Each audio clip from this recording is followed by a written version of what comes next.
aí, essa parte de regime de proteção de bens ambientais, ela engloba a flora, engloba a fauna, engloba o regime de proteção das águas, poluição, lei de biossegurança, política nacional de resíduos sólidos, são legislações esparsas na flora e na fauna. A gente acaba se atendo bastante ao Código Florestal, a Lei 12.651 de 2012.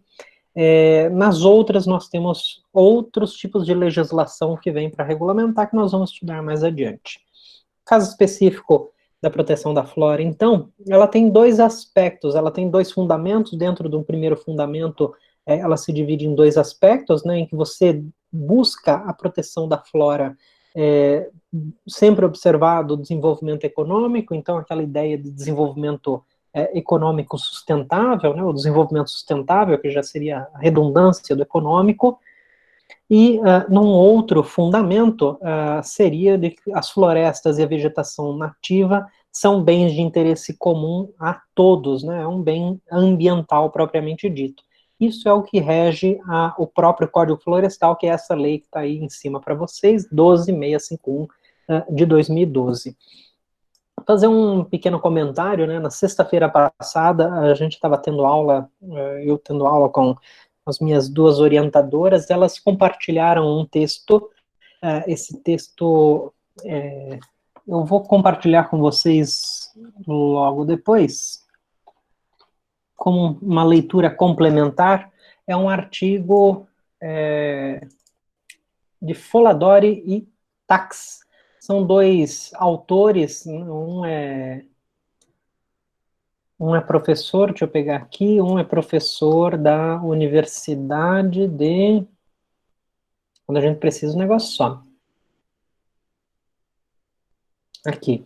O Javier Tax é professor do Departamento de Antropologia Social e Cultural da Universidade de la República do Uruguai, e o Guillermo Foladori é professor de Estudos do Desenvolvimento da Universidade Autônoma de Zacatecas, no México. Então, um mexicano e um uruguaio. Eles vão tratar aqui nesse artigo sobre, a partir do olhar antropológico, sobre a questão ambiental. É um texto bem rico, ele tem 26 páginas, mas ele tem alguns destaques que eu fiz no texto, que foram discutidos em aula. Então, quem tiver oportunidade depois acesse, né? Ele vai traçar aí uma relação entre a sociedade e o meio ambiente. Nós dissemos isso lá na nossa primeira aula, né? Quando, se vocês relembrarem, né, que em determinado momento a gente tinha abordado a questão, né? Quantos recursos naturais nós tínhamos lá na Idade Média? X. Aí, com a Revolução Industrial, o consumo, né, a oferta de recursos naturais continuou sendo a mesma, só que a exploração acabou sendo maior. Não significa que lá atrás a gente não explorava. Não significa que nos primórdios, os primeiros hominídeos não exploravam o recurso natural. Eles exploravam, só que o jeito de vida era diferente, né? E eles trazem, assim, algumas ponderações deles para tentar desmistificar uma visão romântica, por exemplo, sobre essa concepção ecológica, uma visão menos técnica, né, no sentido de que cientista só não vai resolver o problema ambiental, mas também de que os primeiros hominídeos eram amigos do meio ambiente. Não, eles tratam de tentar desmistificar isso nesse texto deles. Então fica depois como leitura complementar. Esse artigo é um olhar antropológico sobre a questão ambiental. Foladori e Tax são os dois autores. Eu vou postar mais adiante no Google Classroom e no eMestre também, tá? Mas esse é complementar. Então, dito isso, né, nós temos aí um aspecto de proteção de florestas, de desenvolvimento econômico, mas lembrar que a gente sempre explorou e continuaria a explorar. Proteção da flora, ela também está englobada na questão da função social da propriedade. né, quando, especialmente propriedade rural, né, propriedade urbana também se observa, claro que se observa, mas a proteção de flora, de vegetação, ela é mais inerente à propriedade rural. Né? Na cidade, a gente não vai ter vegetação propriamente dita para ser preservada, pelo menos não na mesma medida em que uma propriedade rural. Lá no artigo 186 da Constituição, quando fala da função social, nós costumamos dividir aqueles 4 incisos da função social em modo de utilização, inciso 1 e 2, e o inciso 3 e 4 são relacionados ao trabalho e bem-estar, né, da população, dos trabalhadores, o bem-estar daqueles que se utilizam da propriedade rural. A utilização adequada, que é trazida aqui, né, do aproveitamento racional e adequado, lá no inciso primeiro, ou a utilização adequada no inciso segundo, do artigo 186, ela nada mais é do que um uso que evite a degradação de espaços que tenham sido especialmente previstos pela legislação. Esses espaços, eles se dividem em 2 grandes grupos. Nós temos áreas de preservação permanente e áreas de reserva legal, isso dentro de um contexto de propriedade. Não estamos falando de uma reserva natural, não estamos falando de um parque nacional, nós estamos falando dentro daquilo que me pertence. Temos essas 2 possibilidades de limitação da propriedade. A APP, que é a área de preservação permanente, e a área de reserva legal. No caso ali das relações de trabalho, são aquelas condições sanitárias que a gente já discutiu em outros momentos, né, exposição do trabalhador a rigores climáticos, exposição a agrotóxicos, sem equipamentos adequados de proteção. Então, é isso que fundamenta o artigo 186 lá nos seus 2 grandes grupos, né, modo de utilização da propriedade, das relações de trabalho e bem-estar que decorrem das atividades desenvolvidas nessa propriedade. Lembrar que o artigo 23 estabeleceu competência comum, né, para proteção e preservação de florestas, da flora, competência concorrente em matéria legislativa da União e dos estados para legislar sobre florestas, e essa proteção, ela vem, como eu tinha mencionado para vocês, a partir de áreas de preservação permanentes. Essas áreas de preservação permanentes, elas estão conceituadas no artigo 3º, inciso 2, lá da Lei 12.651, que também é chamada de Código Florestal. Até ver se eu tenho aqui no meu Vademecum, ó, quem tá aí, ó, Vademecum em mãos para tentar. A próxima vez, o professor escolhe um Vademecum certo, né? Porque esse daqui não tem. Ele pula da Lei 12.618 para o decreto 7892 de 2013. Então não tem o Código Florestal. Maravilha, né? Ó, código. Esse daqui é para administrativo e constitucional.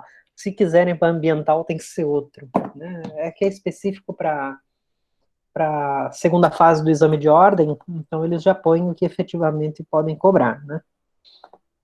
Mas abram aí, então, o site do Planalto, né?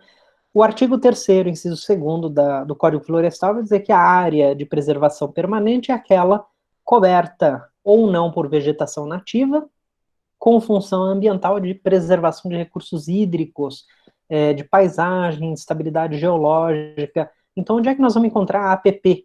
É perto do rio, é perto de um olho, de uma nascente d'água, é próximo de um topo de morro, né? Então são essas áreas que são consideradas de preservação permanente. Aqui tem um exemplo para vocês lá, quando eu fui fazer um curso com o pessoal da Federal do Rio Grande do Sul, de mapeamento de riscos.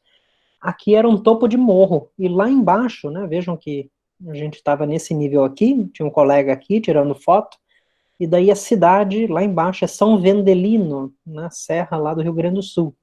É um desnível, não sei quantos metros é um vale, né, e ali alguns morros costumam apresentar deslizamento.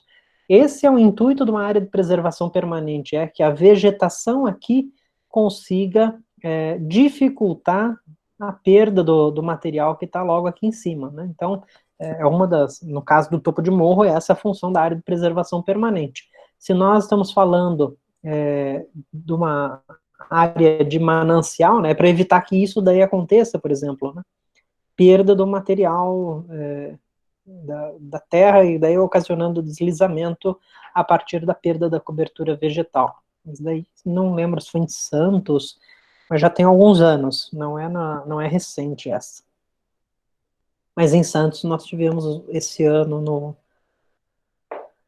Então, o que é uma APP? Característica, ela é uma área, não é uma floresta, então não necessariamente a vegetação que vai estar ali protegendo, ela é composta de tronco e de cobertura, de uma copa, né? Você pode ter ali uma ravina, pode ter duna, tudo isso pode compor uma APP.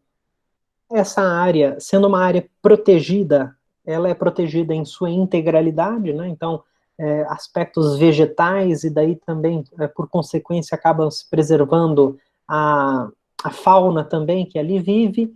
Ela tem caráter permanente e essa proteção, essa característica de permanência, ela é inerente não só aos indivíduos, como à sociedade e também ao governo e, consequentemente, as alterações de APP só vão se realizar por meio de lei, alterando o Código Florestal, porque a APP é um instrumento do Código Florestal.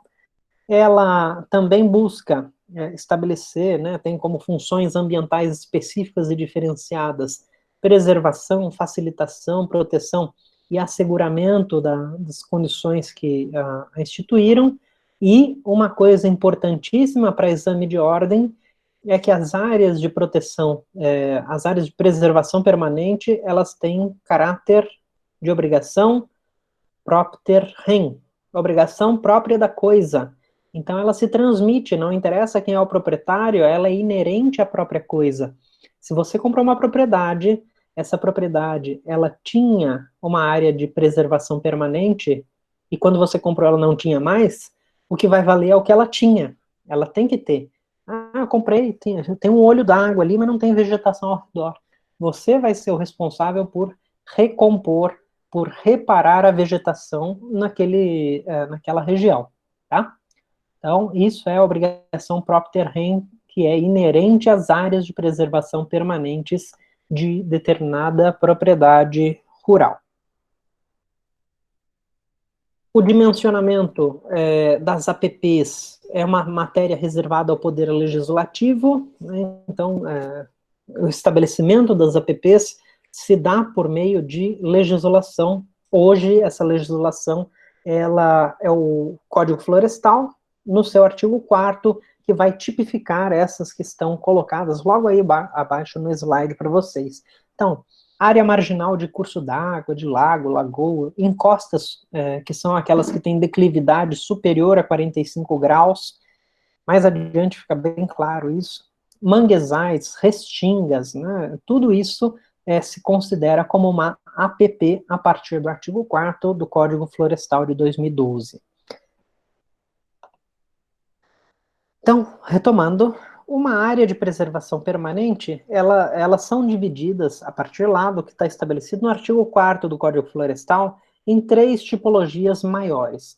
Nós temos as APPs, que são destinadas à proteção de águas, nós temos as APPs destinadas à proteção de montanhas, e nós temos as APPs que vão se voltar, tem como foco ecossistemas determinados. Nossa, tem uma para cada? Tem pelo menos uma para cada e mais do que uma. Aqui tem alguns exemplos e eu vou passando mais rápido, porque peguem depois o artigo 4º lá do Código Florestal e destrinchem o que é cada uma dos tipos de área de preservação permanente. Aqui tem os desenhos, né? Então leiam o que está no artigo 4º e depois retornem aqui para os slides para visualizar o texto legal. Tá? Então, uma área de nascente, por exemplo, estão vendo, a nascente, ela tem um raio de 50 metros que deve ser preservado. Então, conforme o curso d'água, o corpo hídrico, ele vai se avolumando, dependendo da sua largura, ele vai recebendo um reforço de sua mata ciliar. A nascente, como ela é mais vulnerável, é fixa. Então, em toda nascente, esse raio de preservação será de 50 metros. Mas daí depois que ele sai do olho d'água lá, da nascente propriamente dito, se nós temos um rio com largura menor que 10 metros, aí nós vamos ter uma mata ciliar, uma preservação de 30 metros para cada lado, a partir do centro do rio ali. Se nós temos um rio de largura de 10 a 50, daí a mata ciliar já acaba sendo 50 metros, né, para um lado, 50 metros para o outro, então vai se adensando na medida em que o corpo hídrico vai ganhando volume. Igualmente funciona nos reservatórios artificiais, nas lagoas, né, nos lagos, nas lagoas. Se nós temos reservatórios artificiais com uma área menor que 10 o HA, eu sempre esqueço, 10 HA, se não me engano, são 10 hectares, é isso? 10 hectares, isso. Então, 10 hectares, vamos ver quanto é que dá isso. 10 hectares, tá? 100 mil metros quadrados. Então, se o nosso reservatório artificial ele tem menos que 100 mil metros quadrados, ou 10 hectares, e ele for utilizado para geração de energia elétrica, a nossa APP vai ter 15 metros, está ali no cantinho, ó. Então, 15 metros. Se esse reservatório artificial é usado para aquicultura, a margem já vai ter que ter uma APP de 30 metros. Se o reservatório é natural, menor que 20 hectares, a área de água, digamos assim, o espelho d'água, então a margem, a APP vai ser de 50 metros. Se for reservatório artificial para abastecimento público, como é aqui o Lajeado São José, fica nos fundos, no Chapecó, quase, a área vai ser a APP vai ser de 100 metros ao redor do espelho d'água. Tudo isso está lá no artigo 4º do Código Florestal para vocês verem, né? Tem aqui, ó, se for lago e lagoa natural, né? Então, se o professor tivesse passado o próximo slide, morre de ansiedade, né? 1 hectare equivale a 10 mil metros quadrados. Então, a gente teria ali 100 metros quadrados para os 10 hectares. A faixa de APP, então, é esse estabelecimento, é o que divisa o espelho d'água do resto da propriedade. Aqui tem algumas informações que estão lá no artigo 4º, nesse contexto de barragem próximo a espelho d'água, mas eu não vou me ater nisso, depois vocês podem se aprofundar. Outro tipo de APP, como a gente tinha dito, né, alguns relacionados a bioma específico, é esse daqui, o de veredas. Vereda é específico lá do sertão do Nordeste, né, da Caatinga, do Cerrado, em que você tem um solo que é encharcado, nesse solo, que é chamado de hidromórfico, né, ele permite o surgimento de uma vegetação mais densa, né, porque afinal ele é mais rico em nutrientes, digamos assim, é mais aguado, e isso permite com que, né, tô quase dando uma de Dilma Rousseff agora, né, vamos ensacar o vento daqui a pouco, o professor de Direito Ambiental tá ficando doido. Então, esse solo hidromórfico, ele permite com que a vegetação se desenvolva mais do que o que se tem nos arredores. Por isso é que aqui é estabelecido, a partir do final desse solo hidromórfico, uma APP de 50 metros. É aquela ideia de oásis no meio do deserto, é isso daqui, é uma vereda, né? Então é estabelecida uma vereda, só que aqui na nossa caatinga, no nosso cerrado, em que se terá principalmente vegetação composta por buritis. É nesse sentido que se preserva o ecossistema.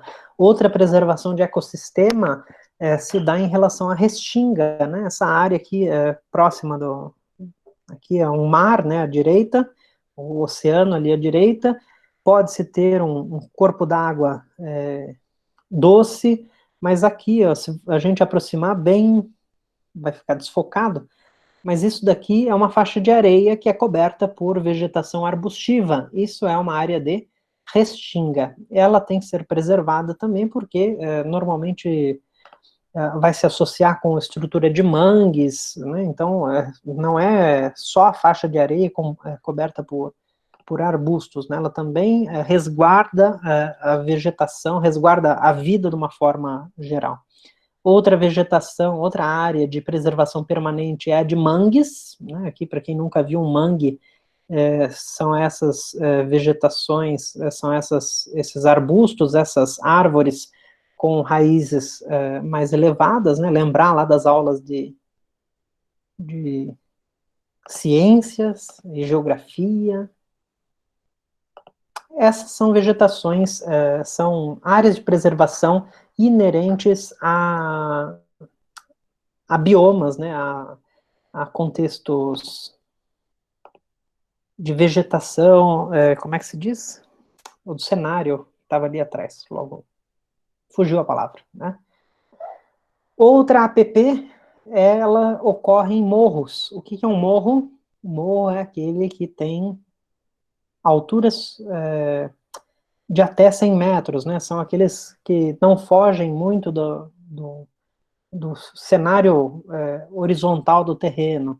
Então, principalmente lá na minha região em São Paulo, ela é formada basicamente por morros, mares de morros, né? Região de cafeicultura, em que não se observa muita diferença entre o vale e a crista, né? Então, não é uma serra do Rio do Rastro, por exemplo. Isso é o que compõe o morro, né? Pouca diferenciação entre a base e seu topo, mas o que se protege nessa região, o que é considerado APP de um morro, é esse terço superior. Tá?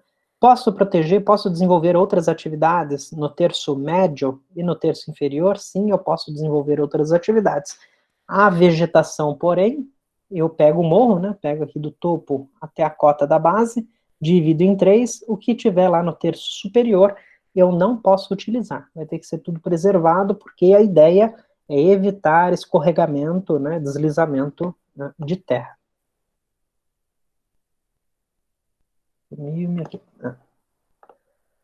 Então, o que caracteriza um morro é a inclinação dele, né? Uma altura mínima aí de 100 metros e também inclinação média mínima, né? Nesse primeiro trecho aqui, vejam vocês que, teoricamente, para esse lado aqui a gente tem um morro e nesse outro aqui nós já temos uma encosta, né? Ela é muito íngreme, o que diferencia, então, a encosta de um morro é a inclinação média entre o topo e a sua base. Tem um link depois para quem quiser acessar ali como é que se define o morro, esse site do Ciflorestas, é bem de onde foram retiradas algumas imagens, inclusive, aí para definição. Precisa saber? Até precisa, por quê? Os senhores, as senhoras, futuramente, como promotores, como juízes, como advogados, né, que serão, precisarão saber onde é que começa o morro, onde é que termina o morro, em que pese haver perícia judicial, mas para entender se o perito não está falando, ou para entender, né, não se deixar levar apenas pelo linguajar do perito, né, entender um pouco do que o perito está dizendo também é importante. Aqui tem uma encosta, né? Então, nas partes em que se observar uma declividade superior a 45%, aí nós temos uma encosta. No morro, a declividade não é acentuada. Vai ser lá de 25%, não mais do que isso. Outra APP, a gente chama de tabuleiro ou chapada, e aqui tem um exemplo para vocês, né? Quem já foi lá para os canyons do Rio Grande do Sul, 100 metros a partir aqui da borda do tabuleiro para dentro é considerado APP. Não se pode exercer nenhuma atividade da borda até 100 metros para dentro nessa região.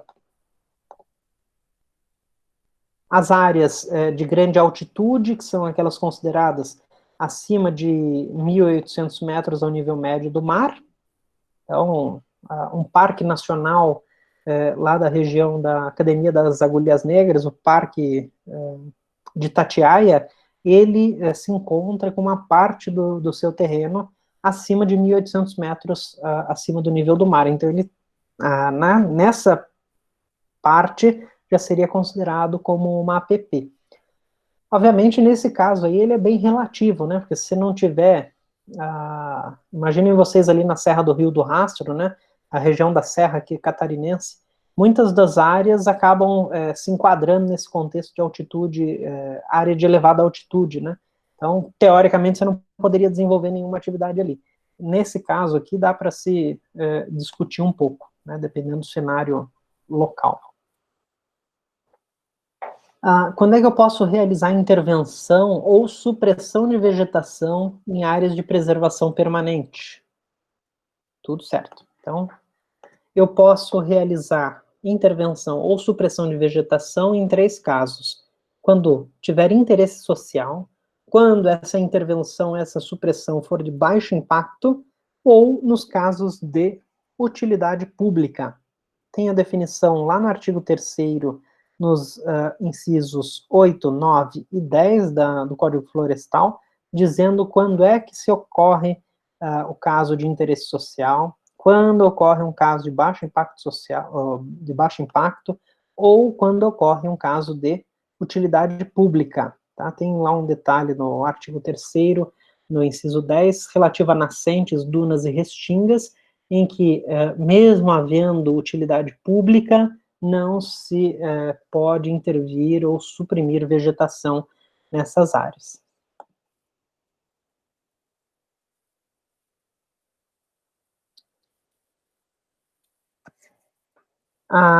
Tem uma discussão, na verdade tinha-se uma discussão doutrinária com relação às APPs, do que era chamado área consolidada e a obrigatoriedade de recomposição das áreas de preservação permanente.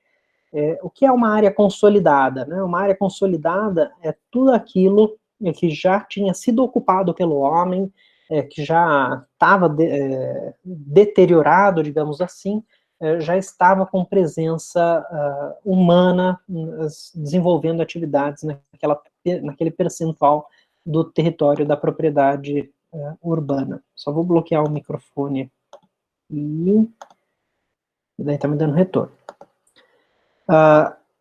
O Código Florestal ele estabeleceu, e daí tem um destaque para essa data, 22 de julho de 2008, como um marco legal de áreas consolidadas, ou seja, se até dia 22 de julho de 2008 eu já tinha acabado com minha área de preservação permanente, nessas áreas onde seriam desenvolvidas as APPs, ficou autorizada a continuação de atividades agro-silvipastoris, então atividades de plantação, mas não com finalidade industrial, né, aquelas pequenas coisas, criação de gado, mas numa pequena proporção, né, não é aquela propriedade rural lá do Mato Grosso, é uma propriedade rural aqui da região nossa, principalmente, né, que são pequenas propriedades familiares,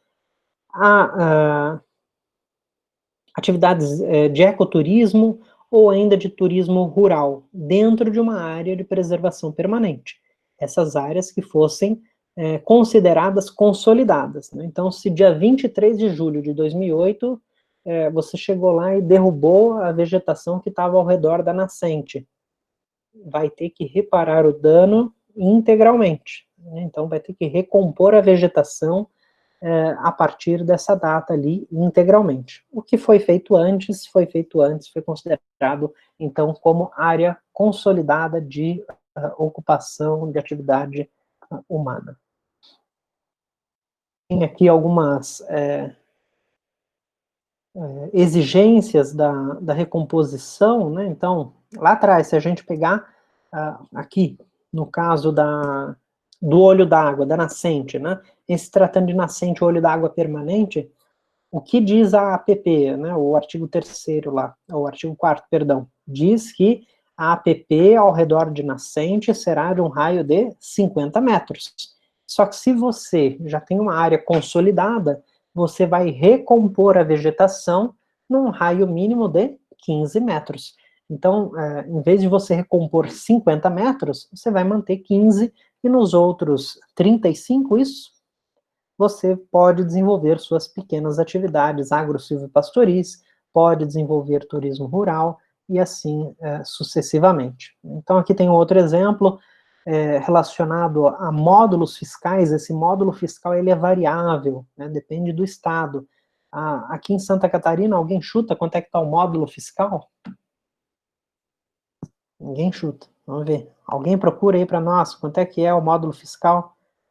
E daí a gente vai seguindo, né? Para imóveis com até 4 módulos fiscais, seria necessário recompor a vegetação em 30 metros a partir do espelho d'água.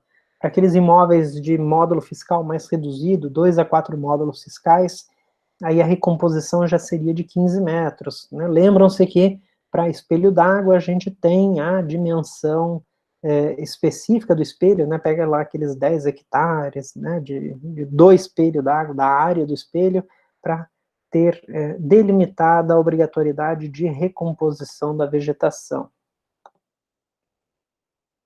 Aqui do solo hidromórfico, né, 50 metros, se for uma propriedade com 4 módulos fiscais ou mais, né, então eu sou obrigado a recompor aqui nas veredas a integralidade do que seria uma APP, mas se o meu módulo fiscal, né, se minha propriedade já não for uma propriedade tão grande assim, ela tem até 4 módulos fiscais, em vez de eu manter uma área de preservação ao redor aqui da vereda de 50 metros, eu só vou ser obrigado a recompor 30 metros. E os outros 20? Os outros 20 você usa para outros tipos de atividades agro-silvopastoris, né, atividades não tão impactantes, mas que não são propriamente dito de exploração daquela faixa que você não recompôs. Nas encostas, morros, montanhas, nas áreas de alta altitude, é permitida a manutenção do uso das atividades sem ser necessária a recomposição. Já nas restingas e nos mangues, nós não falamos de áreas consolidadas. Tá? Em restinga, em mangue, nós somos obrigados a recompor a vegetação na íntegra. Como é que nós vamos fazer isso? Plantando? Não, nós vamos deixar lá, né, tem alguns tipos de recomposição, dá para acelerar o processo? Até dá, mas tem recomposições que são mais naturais, que você vai deixar com o tempo, mas significa o quê? Que você não vai intervir naquela área e fazer uso daquela área. Então, a partir de agora, nós vamos para a área de reserva legal. Nas áreas de reserva legal, elas também são um instrumento previsto lá no Código Florestal, mas cabe destacar que há projeto de lei para acabar com a exigência dessas áreas de reserva legal. Deixa eu ver se eu acho que projeto lei do Senado, área de reserva legal.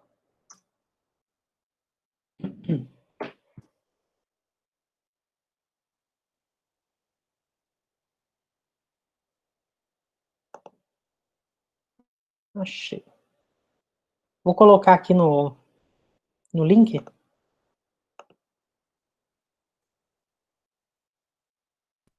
projeto de lei é o 2.362 de 2009, ou 2019, perdão. Ele revoga o capítulo 4 do Código Florestal, que trata da área de reserva legal. Tá? Se revoga, significa que se passar, ele não será... apesar de que está retirado pelo autor. Maravilha. Menos um.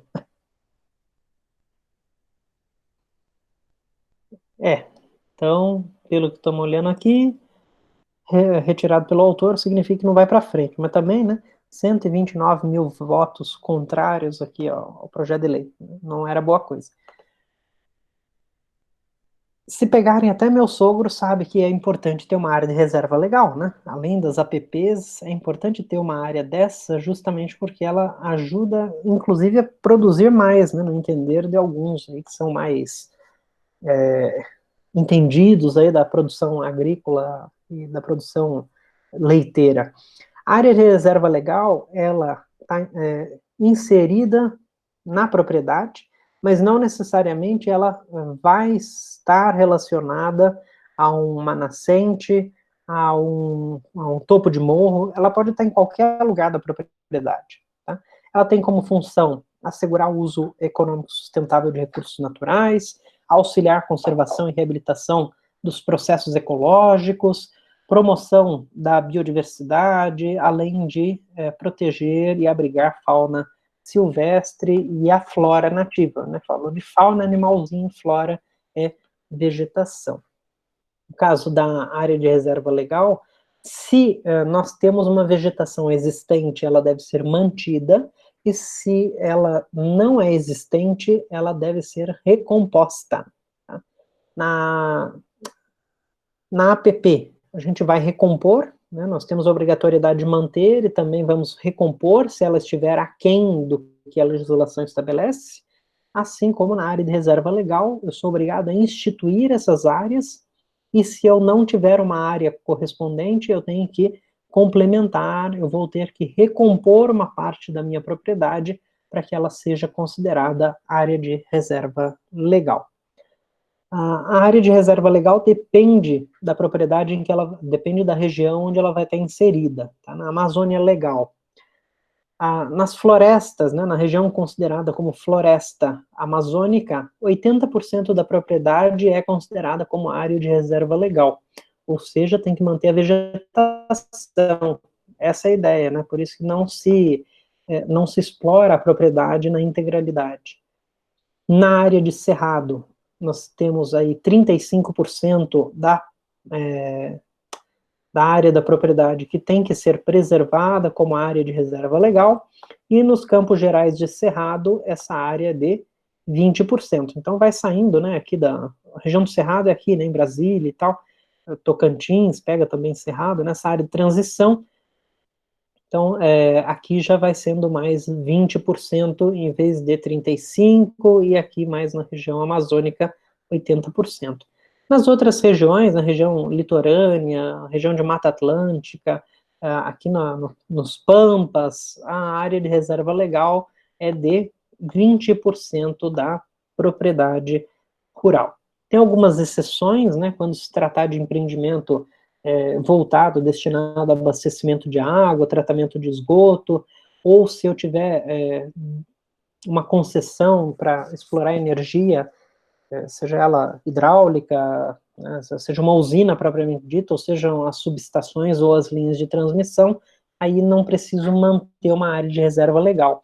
Assim como se eu tiver a implantação, ou se eu for ampliar rodovia e ferrovia, eu não preciso, na minha propriedade, ter uma área de reserva legal. A área de reserva legal, ela vai estar localizada de acordo com declaração nossa. Então, você que é proprietário, né, pessoal aí que tem pai, que tem propriedade rural, sabe que lá no registro do imóvel,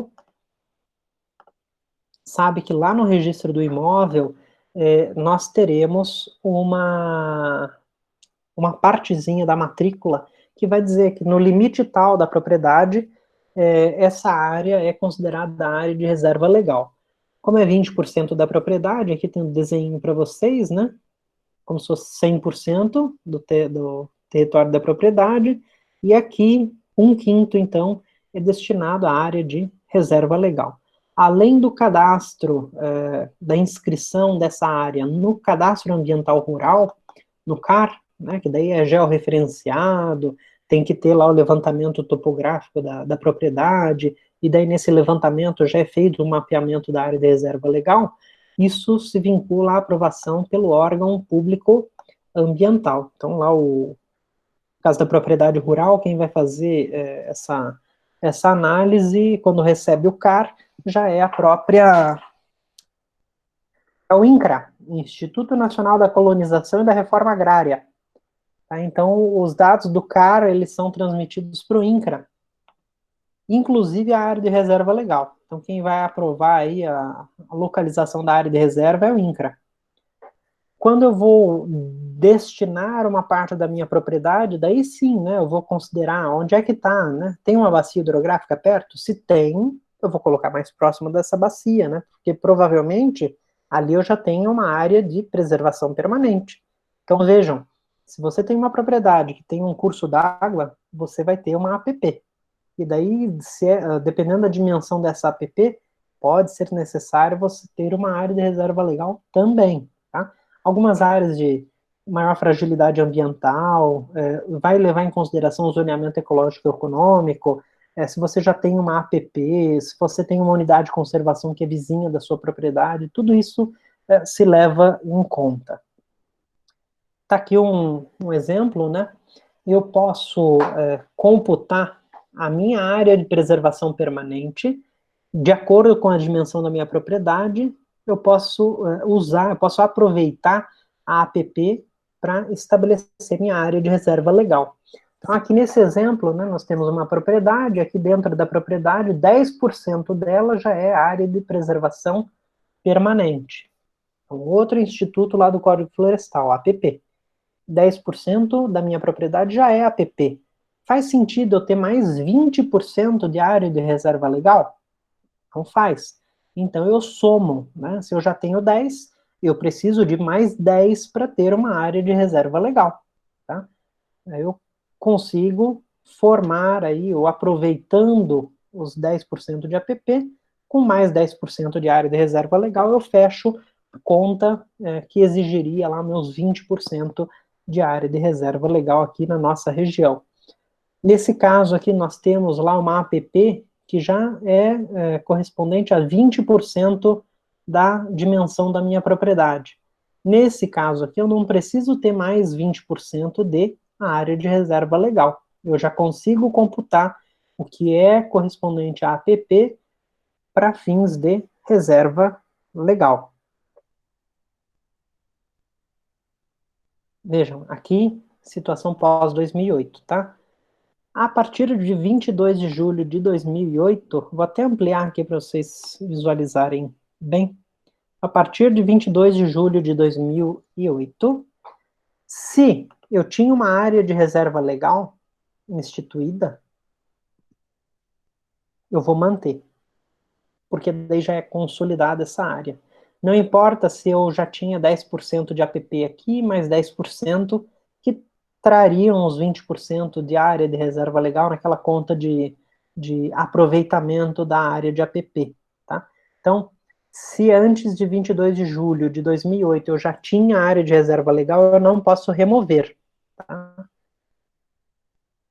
Eu só considero ela como cota excedente, mas eu tenho que manter ainda assim. Então, eu vou ficar com 40% da minha propriedade protegida.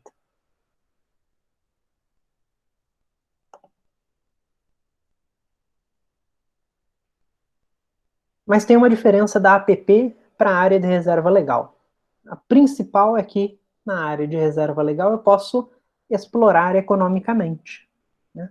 Essa exploração econômica não é para desintegração da área, né? Não é para aproveitar os recursos e perder a vegetação dali, mas eu posso explorar de uma maneira que sustentavelmente a área não perca as suas condições, né? Aquilo que ensejou a sua instituição, a sua criação. Preciso de autorização do órgão ambiental, então eu posso fazer manejo sustentável, se eu tiver ali vegetação, eu posso extrair as sementes dali, posso receber autorização para fazer remoção de madeiramento, né? Posso fazer beneficiamento da madeira, mas obviamente não vai ser na integralidade, né? Vou retirar lá uma determinada metragem, né? O pessoal conta em metro cúbico, né, de madeira, mas daí eu posso explorar essa porcentagem de 20 metros cúbicos por ano de madeira que eu posso remover da minha área de reserva legal, nesse caso, sem aprovação do órgão ambiental, tá?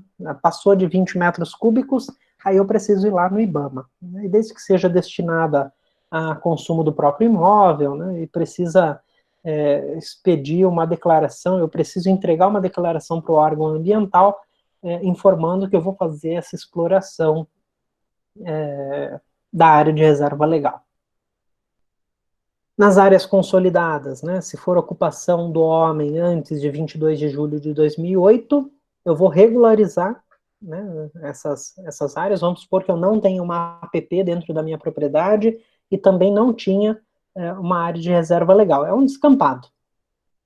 Eu vou recompor a vegetação, posso regenerar a vegetação ou posso fazer compensação ambiental. São esses 3 instrumentos. No caso da recomposição, eu vou fazer plantio intercalado daquilo que é nativo, exótico ou frutífero, né? Sempre, no caso de vegetação exótica, tem que ser limitado a 50% daquela área que a gente pretende recompor, e daí se dá um prazo de 20 anos, sendo que a cada 2 anos a gente tem que recompor 1/10 da área, da nossa área de reserva legal. No caso da regeneração, é só o deixa crescer, né? Falta, sei lá, 1% da área de reserva legal que precisa crescer, você deixa ali que ela vai se regenerar naturalmente. E no caso da compensação ambiental, nós podemos fazer essa compensação por meio de uma cota de reserva ambiental, pelo arrendamento de determinada área, pela doação de uma área específica, né, no interior de uma unidade de conservação, ou ainda cadastrar outra área equivalente que seja excedente à nossa área de reserva legal. Então vejam aí no exemplo de vocês, ó, eu sou proprietário aqui da última área, da área C, ó. Mentira, eu não sou proprietário de nada, né? Então, ali na última propriedade, teoricamente, deveria ter 20% de área de reserva legal. Quantos eu tenho? Nada. Meu vizinho, ele tem 25% de área de reserva legal. O meu outro vizinho tem 35%. O que eu viro? Vizinho A, vizinho B. Arrendem para mim essa propriedade, esse percentual de reserva legal que vocês têm a mais, que daí eu vou averbar no meu registro, lá no CAR, e dizer que estou utilizando a propriedade A e a propriedade B no percentual de 15% de uma e 5% da outra, para que se considere como os 20% de área de reserva legal da minha propriedade. Então, 35%, ó, fica 20% para a propriedade A, fica 20% para a propriedade B e 20% também para minha propriedade C. Isso é fazer é um dos instrumentos que o Código Florestal viabiliza, né, nas áreas consolidadas, a compensação pelo uso do excedente em áreas vizinhas, em propriedades vizinhas.